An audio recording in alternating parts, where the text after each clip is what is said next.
সিয়াম পালনকারীর দরজার নাম আর রাইয়ান। এটা সিয়াম পালনকারীর সম্মান, বিশেষ মর্যাদা, তার জন্য একটা আলাদা দরজা তৈরি করা হয়েছে, প্রোটোকল, বিশেষ প্রোটোকল। জান্নাতে একটা আলাদা দরজা তৈরি করা হয়েছে, যেই দরজা দিয়ে সিয়াম পালনকারীদের ডাকা হবে, বিশেষ প্রোটোকল। বাইতুল্লাহর নিসবাত আল্লাহর দিকে, কাবার নিসবাত আল্লাহর দিকে। কাবা ঘরের মধ্যে কি আল্লাহ সুবহানাহু ওয়া তাআলা থাকেন? সত্তাগতভাবে থাকেন? থাকেন না। আল্লাহ সুবহানাহু ওয়া তাআলা আছেন ৭ আসমানের উপরে, আরশের উপরে। তাহলে কেন বলা হয় কাবা আল্লাহর ঘর? এটা সম্মান। কাবাকে সম্মান দেওয়া হচ্ছে, যে কাবাকে বলা হচ্ছে কার ঘর? আল্লাহর ঘর। সিয়ামের সম্মান, যে সিয়ামকে বলা হচ্ছে যে এটি একমাত্র ইবাদত পৃথিবীতে, যা শুধুমাত্র কার জন্য? আল্লাহ সুবহানাহু ওয়া তাআলার জন্য। এই জন্য সিয়াম পালনকারীর আনন্দের সময় দুইটা, ইফতারির সময়, আর যেহেতু পূর্ব নির্ধারিত কোনো নেকি নাই, নেকি পাবে কার কাছে? এই জন্য আল্লাহর কাছে সাথে যখন সাক্ষাৎ হবে, তখন সিয়াম পালনকারীর দ্বিতীয় খুশির মুহূর্ত, যে আল্লাহ সুবহানাহু ওয়া তাআলা তাকে কি সারপ্রাইজ দেন, তা সে যে সিয়াম পালন করেছে আর প্রতিদান বিনিময় আল্লাহ সুবহানাহু ওয়া তাআলা কি দেন। প্রিয় উপস্থিতি, সিয়াম পালন শয়তানকে কন্ট্রোল করার এক অন্যতম উপায়। আপনার শরীরের মধ্যে শয়তান প্রবেশ করে, রাসূল সাল্লাল্লাহু আলাইহি ওয়াসাল্লাম বলেছেন। রক্তনালীতে শয়তান চলে, তিনি বলেছেন। রক্তনালী সংকুচিত হয় সিয়াম পালন করলে। প্রত্যেকটা ইবাদতের সাথে মানুষের নাফসকে পবিত্র করার সম্পর্ক আছে। সালাতের মাধ্যমে আপনি এটাকে নাফসকে কন্ট্রোলে রাখতে পারবেন, সিয়ামের মাধ্যমে নাফসকে কন্ট্রোলে রাখতে পারবেন। জাকাত দেওয়ার মাধ্যমে নাফসের স্বভাবজাত চরিত্র হচ্ছে ও টাকা ভালোবাসে, জাকাত দেওয়ার মাধ্যমে ওইটা থেকে, কৃপণতার রোগ থেকে নাফস পবিত্র হবে। নাফসের স্বভাবজাত স্বভাব হচ্ছে ও খেতে ভালোবাসে, খাওয়া বন্ধ করে দাও। খাওয়া বন্ধ করে দেওয়ার মাধ্যমে আপনি তাকে কন্ট্রোল করতে পারবেন, যে না, তুমি খাবার থেকে বিরত থাকো। এই প্র্যাকটিসের মাধ্যমে তুমি গুনাহ থেকে বিরত থাকার প্র্যাকটিস অর্জন করো। নাফস ভালোবাসা অলসতায় কাটিয়ে দিতে, কিছু করবে না, সারাদিন শুয়ে বসে কাটিয়ে দিতে বলে না, একে বাধ্য করো ৫ ওয়াক্ত সালাত আদায় করতে। যদি একে ৫ ওয়াক্ত সালাত আদায় করতে বাধ্য করতে পারো, নাফস তোমার কন্ট্রোলে চলে এসেছে। এটা শয়তানের কন্ট্রোলে আর নাই। আপনি সালাতেও নাই, সিয়ামেও নাই, নিশ্চিত থাকেন আপনার নাফস কার কন্ট্রোলে আছে? জোরে বলেন না, কার কন্ট্রোলে আছে? শয়তানের কন্ট্রোলে আছে। তাহলে নাফসকে শয়তানের কন্ট্রোল থেকে মুক্ত করে নিজের কন্ট্রোলে নেবেন, আল্লাহ সুবহানাহু ওয়া তাআলার দাসত্বে আত্মসমর্পণ করবেন। তার ১ নম্বর ৫ ওয়াক্ত সালাত, ২ নম্বর সিয়াম। সেই সিয়ামের একটা বড় নফল সিয়ামের মাসে আমরা অবস্থান করছি, শাবান মাসের সিয়াম। আল্লাহ আমাদের পালন করার তৌফিক দান করুক, বলেন আল্লাহুম্মা আমিন। পরের জরুরি কথা বলেছি, বক্তব্য দিব না, শুধু জরুরি কথা বলে বলে বক্তব্য শেষ করব। পরের জরুরি কথা হচ্ছে, আজকে যে জায়গায় আপনারা উপস্থিত হয়েছেন, এই জায়গা প্রায় ২০ কাঠা জায়গার উপর আপনারা বসে আছেন। তার ১০ কাঠা অলরেডি আমাদের ভাইয়েরা রেজিস্ট্রি করে ফেলেছে, আর ১০ কাঠা বায়নামা তারা সম্পূর্ণ করেছে, বলেন আলহামদুলিল্লাহ। কিন্তু সেই বায়নামার বকেয়া কত জানেন? প্রায় ২ কোটি টাকার কাছাকাছি। কিন্তু এত বড় হিম্মত তারা নিয়েছে আল্লাহর উপর ভরসা করে, এবং আমি বিশ্বাস করি আল্লাহ এটা পূরণের ব্যবস্থা করে দেবেন, বলেন আল্লাহুম্মা আমিন। তো দান কেন শক্তিশালী ইবাদত? এটা প্রাসঙ্গিক। কেন আপনি দান করবেন? জরুরি কথার মধ্যে এটা একটা জরুরি কথা। কেন দান করবেন? দান কেন শক্তিশালী ইবাদত? আলোচনার শুরুতেই বলেছি, আল্লাহর কাফফারা সিস্টেমের ১ নাম্বার শুরু হয় কি দিয়ে? টাকা দিয়ে। আবারও জোরে বলেন তো, কি দিয়ে শুরু হয়? টাকা দিয়ে। তাহলে দুনিয়াতেই গুনাহের কাফফারা করে নেওয়া যাচ্ছে কি দিয়ে? আপনি নিশ্চিত থাকেন এই টাকা দিয়ে কিয়ামতের মাঠে গুনাহের কাফফারা হবে। কিন্তু কিয়ামতের মাঠে নতুন করে টাকার মালিক হওয়ার সুযোগ থাকবে নাকি? থাকবে না। কিয়ামতের মাঠে যদি আপনি কোটিপতি হতে চান, সেটা কখন হতে হবে? এখন হতে হবে। যে কিয়ামতের মাঠে আমি যে কোনো বিপদ আপদ থেকে বাঁচতে চাই, তো বাঁচতে পারবেন টাকা দিয়ে, নিশ্চিত থাকেন। কি দিয়ে বাঁচতে পারবেন? জোরে করে বলেন তো, আর একটু জোরে বলেন, কি দিয়ে বাঁচতে পারবেন? টাকা দিয়ে বাঁচতে পারবেন। তো সেই টাকা কিয়ামতের মাঠে উপার্জন করতে পারবেন না এখন কোটিপতি হতে হবে? কিয়ামতের মাঠে কোটিপতি হতে চাইলে সেটা এখন হতে হবে। এখন কোটি টাকা ইনকাম করে, আল্লাহর রাস্তায় কোটি টাকা দান করে, কিয়ামতের অ্যাকাউন্টে টাকা জমা রেখে এবার কিয়ামতের মাঠে উঠছি আমি কোটিপতি অবস্থায়। তাহলে এখন কত গুনাহের কাফফারা, আর কত মানুষের হক নষ্ট, আর কত ইবাদতের কমতি, সবগুলো দান দিয়ে পূরণ করা সম্ভব।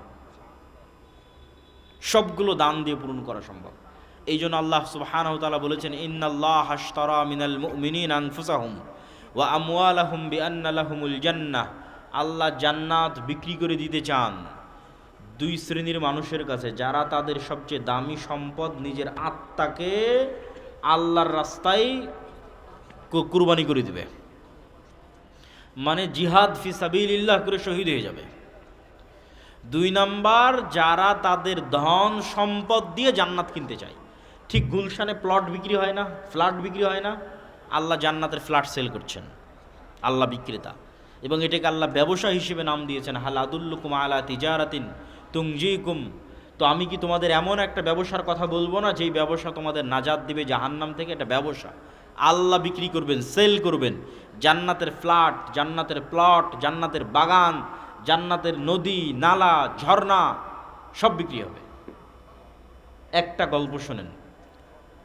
একজন ব্যক্তি রাসূলুল্লাহ সাল্লাল্লাহু আলাইহি ওয়াসাল্লামের কাছে এসে বলছেন, আল্লাহর নবী, আমার বাড়ির পাশে একজন ব্যক্তির খেজুরের একটা গাছ আছে, যে খেজুরের গাছ হেলে হেলে পড়ে আমার বাড়ির মধ্যে ঢুকে গেছে। আমার ছোট ছোট বাচ্চারা সেই গাছের খেজুর পাড়ে, সেই ব্যক্তি বকাঝকা করে। রাসূলুল্লাহ সাল্লাল্লাহু আলাইহি ওয়াসাল্লাম ওই ব্যক্তিকে ডেকে পাঠিয়ে বললেন, জান্নাতে একটা খেজুর গাছের বিনিময়ে এই খেজুর গাছ তুমি এই গরিব মিসকিন মানুষকে দিয়ে দাও। বলেন আল্লাহু আকবার। বিক্রি হচ্ছে না? হচ্ছে না? বিক্রি হচ্ছে। জান্নাতে একটা খেজুর গাছ পাবে আর দুনিয়াতে একটা খেজুর গাছে দিয়ে দিবে, তাহলে জান্নাতের খেজুর গাছ পর্যন্ত বিক্রি হয়ে যাচ্ছে। চিন্তা করেন, জান্নাতের খেজুর গাছ বিক্রি হয়ে যাচ্ছে। এখন এই ব্যক্তি রাজি হলো না। এখানেও শিক্ষা আছে, ব্যক্তি মালিকানায় নবীরও জোর চলে না। ইসলাম ব্যক্তি মালিকানায় বিশ্বাস করে। টাকার মালিক আমি দিব না, দান করব না। যেমন যিনি এখন এই 10 শতকের মালিক, তিনি যদি বলে যে না আমি এটা দিব না, তিনি চাইলে দানও করতে পারে। কিন্তু যদি বলে না দিব না, তাহলে কি আপনি জোর করে নিতে পারবেন? পারবেন না। ব্যক্তি মালিকানায় নবীরও জোর চলে না। দিবে না, কি করার? দিবে না, শেষ। জান্নাতে একটা খেজুর গাছের বিনিময়ে দিবে না তো কি করার? এখন আবু দাহদা নামে একজন সাহাবীর কানে এই কথা গেছে, ওনার লোভ তৈরি হয়ে গেছে, জান্নাতে একটা খেজুর গাছ আমার নামে কনফার্ম, নিশ্চিত। লোভ, পরকালমুখী চিন্তার মানুষ যারা, যারা জান্নাতকে দেখতে পায়, তাদের চিন্তা চেতনা ভিন্ন। সে তখন ওই ব্যক্তিকে গিয়ে বলছে যে আমার বিশাল বড় খেজুরের বাগান আছে, ভাই পুরো খেজুরের বাগান তোর, তুই একটা খেজুরের গাছ আমাকে দিয়ে দে। এই আবু দাহদা ওই ব্যক্তিকে গিয়ে বলছে যে আমার বিশাল বড় খেজুরের বাগান আছে, এই পুরো খেজুরের বাগান তুই নিয়ে নে আর এই খেজুরের গাছটা আমাকে দিয়ে দে। এখন ওই ব্যক্তি চিন্তা করতেছে যে বিশাল খেজুরের বাগান, ওর তোর কোনো শত্রুতা নাই, শত্রুতা নাই যে দিবে না, এরকম কোনো জেদও নাই। ঠিক আছে, বিশাল খেজুরের বাগানের বিনিময়ে এই খেজুরের গাছটাও আবু দাহদাকে দিয়ে দিয়েছে। আবু দাহদা এসে এখন রাসূল সাল্লাল্লাহু আলাইহি ওয়াসাল্লামকে বলতেছে, আল্লাহর নবী, আপনি বলেছিলেন যে এই খেজুরের গাছটা যদি কেউ এই গরিব বা মিসকিনকে দিয়ে দেয় তাহলে তার জন্য জান্নাতে একটা খেজুরের গাছ হবে, কথা কি ঠিক? রাসূল সাল্লাল্লাহু আলাইহি ওয়াসাল্লাম বলছেন, হ্যাঁ কথা ঠিক। তো আল্লাহর নবীকে তিনি বলছেন, আল্লাহর নবী, আমি এই খেজুরের গাছটা পুরো একটা খেজুরের বাগানের বিনিময়ে কিনে নিয়েছি, আর এই খেজুরের গাছটা জান্নাতের খেজুরের গাছের বিনিময়ে লোককে দিয়ে দিলাম। বলেন আল্লাহু আকবার। কি স্যাক্রিফাইস দেখেন! টাকা দিয়ে জান্নাত কিনে পাওয়া যায়, জান্নাতের খেজুরের গাছও বিক্রি হবে, জান্নাতের ঝর্ণাও বিক্রি হবে। রাসূল সাল্লাল্লাহু আলাইহি ওয়াসাল্লামের মসজিদে নববীর সামনে একটা কুয়া ক্রয়ের প্রয়োজন। কুয়া, যে কুয়ার মালিক ইহুদি, মুসলমানদের উজু গোসলে দরকার হয়।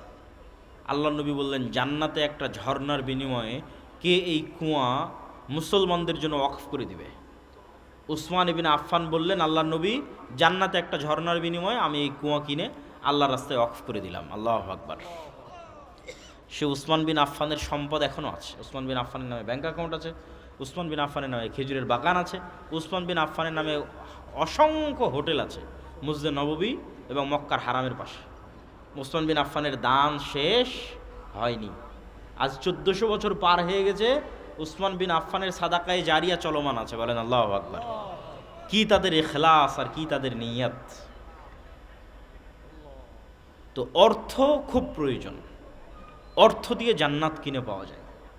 এই জন্য রাসূল সাল্লাল্লাহু আলাইহি ওয়াসাল্লাম বলেছেন দুইটা মানুষের সাথে ঈর্ষা জায়েজ, যে ইলম অর্জন করে মানুষকে বিতরণ করতেছে, আর একটা যাকে আল্লাহ টাকারও মালিক করেছে আবার আল্লাহ রাস্তায় ব্যয় করার তৌফিক দিয়েছে। কত মানুষ টাকার মালিক হয়েছে, ওই টাকা দুবাইয়ে গিয়ে শেষ করছে, কক্সবাজারে গিয়ে শেষ করছে, সেন্ট মার্টিন পার্বত্য চট্টগ্রামে গিয়ে শেষ করছে, থাইল্যান্ড ব্যাংকক সিঙ্গাপুর উড়িয়ে শেষ করে দিচ্ছে, আমেরিকা ইংল্যান্ড ইউরোপ শেষ, নাই বিনোদনে টাকা শেষ, মদ জুয়া আড্ডায় টাকা শেষ।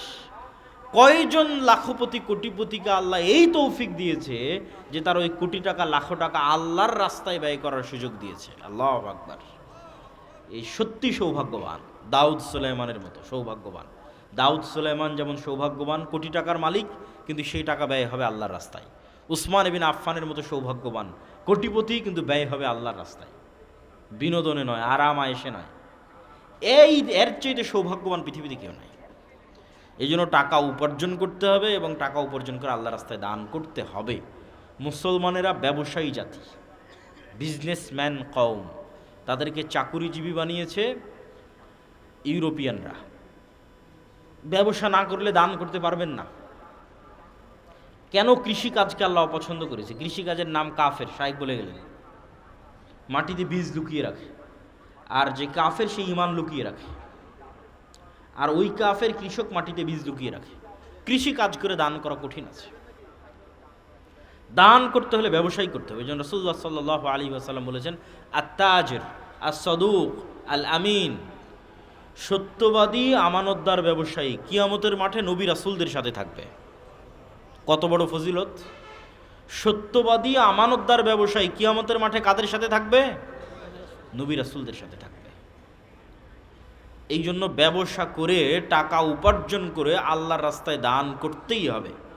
একটা টাকাও যদি হালাল উপায়ে ইনকাম করা যায়, ওটা আল্লাহর দয়া, রহমত। বস্তুবাদী চিন্তাধারায় আপনি একটা টাকা উপার্জন করবেন, এটা শুধু ওই টাকাটাই উপার্জন করছেন, যে আমার 500 টাকা দরকার, এটা বস্তুবাদী চিন্তাধারা। আর ইসলামে আমি 500 টাকা উপার্জন করতে যাচ্ছি না, আমি আল্লাহর দয়া, আল্লাহর রহমত উপার্জন করতে যাচ্ছি। এই কনসেপ্টে আগাতে হবে। থাকবেন অল্পে তুষ্ট, কিন্তু ইনকাম করতে হবে সর্বোচ্চ আল্লাহর রাস্তায় দান করার জন্য। অল্পে তুষ্ট মানে বিলাসী নয়, অপচয়কারী নয়। যেটা আমি আমার আর এক বক্তব্যে বলেছি, ধনী হতে চাইলে বিলাসী অপচয় করা যাবে না। পোর ড্যাড এবং রিচ ড্যাড বইয়ের লেখক এটাই বলেছেন, যে রিচ মাইন্ড সেট আপ আর পোর মাইন্ড সেট আপ কী। দিলাম 50 লক্ষ টাকা আজকে আপনাদের সবাইকে।